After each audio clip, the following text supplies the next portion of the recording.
চলে এলাম নতুন একটি ভিডিও নিয়ে। আমি অপুর সংসারে স্বাগত জানিয়ে শুরু করছি আজকের এই ভিডিওটি। কেমন আছো সবাই? আশা করি সকলেই ভালো আছো। আজ শুক্রবার এখন সকাল 7টা। ঠিক সকাল 7টার সময় আমরা হোটেল থেকে চেক আউট করছি, কারণ আজ আমাদের বাড়ি ফেরার পালা। হয়ে গেল ঘোরাফেরা। জয়পুর, খাটুশ্যাম যতটুকু ঘোরার ছিল সমস্তটুকু ঘুরেছি, খুব এনজয় করেছি। এবার বাড়ি ফিরছি। এখন আমরা চেক আউট করে বেরোবো স্টেশনের উদ্দেশ্যে। তবে একটা ভালো কথা, আমাদের হোটেলটা একেবারেই স্টেশনের কাছাকাছি নেওয়া ছিল। আমাদের এখান থেকে গাড়ি ঠাড়ি কিছু করতে হবে না। এই যে একটা যন্ত্র দেখতে পাচ্ছ, নতুন একটা জিনিস দেখতে পেলাম জয়পুরে এসে। এটা হচ্ছে জল গরম করার মেশিন বলতে এর নিচে, ভিতরটায় না নিচে কোথায় একটা আগুন জ্বলছে, বুঝতে পারলাম না, ভিতরে বোধহয়।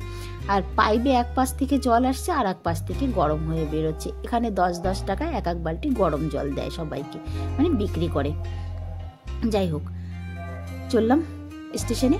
হেঁটে আসতে মাত্র 3 মিনিট লেগেছে হোটেল থেকে স্টেশনে আসতে।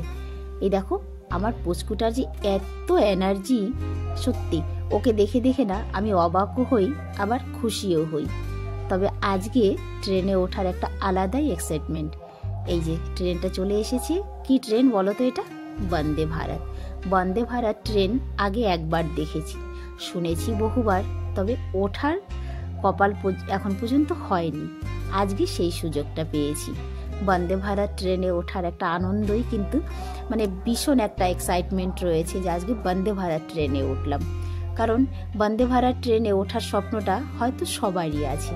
বাহ, দেখো কি অপূর্ব না ভিতরটা, খুব সুন্দর। কিন্তু আমার তো খুবই ভালো লাগলো, যদিও বা প্রথমবার উঠেছি।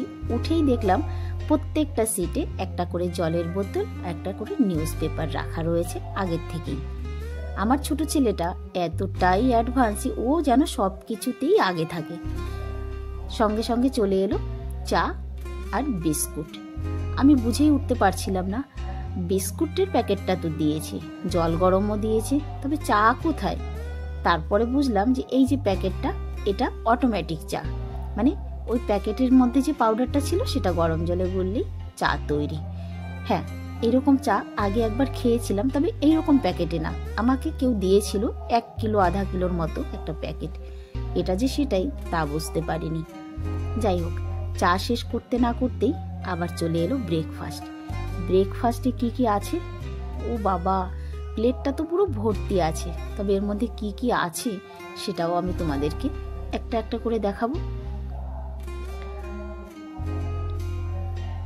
ঘুরতে বেড়াতে এলে তারপরে আবার যদি ট্রেনে ওঠার পরে একের পর এক খাবার পাওয়া যায়, কি আনন্দের, তাই না? আমার কাছে তো ভীষণই আনন্দের। তার একটাই কারণ, সেটা হলো বাড়ির থেকে তো কিছু নিয়ে আসতে হয়নি। এখানে আছে ফ্রেঞ্চ ফ্রাইজ, আছে স্যালাড, ব্রেড, সঙ্গে আছে কাটলেট, আমলেট, আর এই যে লটো চকোপায়, আরও অনেক কিছু। এত কিছু তো খেয়ে পারলাম না। ট্রেনওয়ালা এত ভালোবেসে দিয়েছে, সেগুলো ট্রেনে ফেলে যাব না, ব্যাগের মধ্যে ভরে নিয়েছি। তারপরে চলে এলাম ওয়াশরুমটা। সব কিছুই যখন শেয়ার করছি, বন্দে ভারতের ওয়াশরুমটা আর কেনই বা বাদ দেবো বলো? তবে ওয়াশরুমটা এসে দেখলাম সত্যি খুব নিট অ্যান্ড ক্লিন। আমার ছোট ছেলে আমাকে বলল, মা একবার গিয়ে দেখো, অন্য সব ট্রেনের থেকে এখানকার ওয়াশরুমটা কিন্তু খুব সুন্দর। হ্যাঁ সত্যি, একেবারে পরিষ্কার পরিচ্ছন্ন। আর এই যে সব প্লেটে ডিস্ট্রিবিউট করা হচ্ছে যে খাবারগুলো, সেগুলো। হ্যাঁ, এখানে যে গেটটা আছে এটা কিন্তু অটোমেটিক। গেটের সামনে এলে আপনি কিন্তু গেটটা খুলে যায়। সত্যি কি ভালো না? যাই হোক, কথা বলতে বলতে পৌঁছে গেলাম দিল্লি। তবে ট্রেনের স্পিড ছিল কত জানো? 130, কখনো 120, কখনো বা 100 পার কিলোমিটার। খুব স্পিডে কিন্তু ট্রেনটা চলে, বোঝা যায় না তবে গাড়ির মধ্যে বসে। লিটল হার্ট বিস্কুট পছন্দ করি বলে কর্তা দেখি মাঝে মাঝে লিটল হার্ট বিস্কুট কিনতে চলে যায়। আজও একটা কিনলো। গাড়ি বুক করে ঘরে পৌঁছাতে অনেকটাই কিন্তু বেলা হয়ে গেছে। এখন 2টো বেজে গেছে ঘরে পৌঁছাতে। সত্যি কথা, জয়পুর থেকে দিল্লি আসতে যতটা সময় লেগেছে তার থেকে বেশি সময় লেগে গেল দিল্লি স্টেশন থেকে আমাদের ঘরে পৌঁছাতে। এখন তো পেটে খিদা, মানে একদম চুচু করছে। এসেই সঙ্গে সঙ্গে ঘরে বেগুন ছিল, আলু ছিল, চাল ধুয়ে দিয়েছি আর চলে এলাম ছাদে সিম তুলতে। আমার আগে আমার কর্তা ছাদে এসেছে। তার কারণ কি জানো? তার একটাই টেনশন ছিল, ছাদে গিয়ে আগে দেখি গাছপালাগুলো ঠিকঠাক আছে কি না, শুকিয়ে তো যায়নি। তবে দিল্লিতে যা প্রচণ্ড ঠান্ডা, তাতে গাছপালার এক চুলো মানে জল শুকায়নি এবং একটা গাছপালাও ঢলেনি। তবে হ্যাঁ, বাদর এসেছিল, এসে আমার সিম গাছপালাগুলো একটু নষ্ট করেছে। আর এই দেখো কতগুলো সিম তুলেছি, ভাতে সিদ্ধ দেব, সেই জন্য রাস্তার থেকে ভেবেই এসেছিলাম যে বাড়িতে গিয়ে সিম সিদ্ধ দিয়ে ভাত খাবো। পাশের বাড়ি পুচকুটাকাও আবার আমাকে দেখে হাসছিল, ওর সঙ্গে একটু কথা বললাম।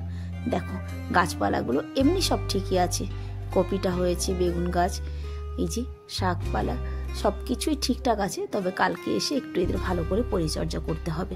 আজ আর আমার কাছে সময় নেই, কারণ প্রচণ্ড খিদে পেয়েছে। ভাত করে স্নান করে তারপরে খেতে হবে। যে যাই আগে গিয়ে সিমগুলো সুন্দর করে ধুয়ে উঠিয়ে পরিষ্কার করে সিদ্ধ দিয়ে দিই, তা না হলে আবার ভাতটা হয়ে যাবে, সিমটা থেকে যাবে। গাছের সিম তো না ধুয়ে দিলেও কোনো মানে ব্যাপার ছিল না। তবে হ্যাঁ, না ধুয়ে তো আর দেওয়া যায় না। যাই হোক, সিমগুলো সুন্দর করে কেটে এই যে ধুয়ে সিদ্ধ দিয়ে দিচ্ছি। ছোট বেগুন ছিল না গো ঘরে, বড় বেগুন ছিল, তাই কেটে দুটো টুকরো করে ভাতের মধ্যে সিদ্ধ দিয়েছি। ভাতও কমপ্লিট, আমিও স্নান করেছি, সবাই স্নান করেছি। সিদ্ধ ভাত দুপুরবেলা নিয়ে বসে পড়লাম। আজ আর তো কিছু রান্না হবে না, সিদ্ধ ভাত। সবাই পেট পুরে সিদ্ধ ভাত খেলাম। এই যে ঘোরার মজা তো এখন, ঘুরতে গিয়ে যতটা মজা হয়েছে তার থেকে বেশি মজা বাড়িতে ফিরে এসে গাদা গাদা কাপড় চোপড় কাচা। তবে একা কেন, ছেলেদেরও সঙ্গে করে নিয়ে নিয়েছি। কাল গোলাপি আসবে, তবে ও তো এক বাচ্চা ছেড়ে কাজে আসে, বলো কতই বার ধোয়া কাচা করবে। ভাবলাম যেগুলো খুব প্রয়োজনীয় সেগুলো না হয় মেশিনে দিয়ে এক মেশিন জামা কাপড় কেচে নিই, ওর অন্তত একটুখানি আরাম হবে, সঙ্গে আমারও জামা কাপড়গুলো শুকানোতে একটু সুবিধা হবে। যাই হোক বন্ধুরা, আজকের আমার এই ভিডিওটি তোমাদের কেমন লাগলো একটি কমেন্ট করে জানিয়ে যেও প্লিজ। আর সবার সুস্থতা কামনা করে কিন্তু আজকের ভিডিওটা এখানে শেষ করছি। দেখা হচ্ছে নেক্সট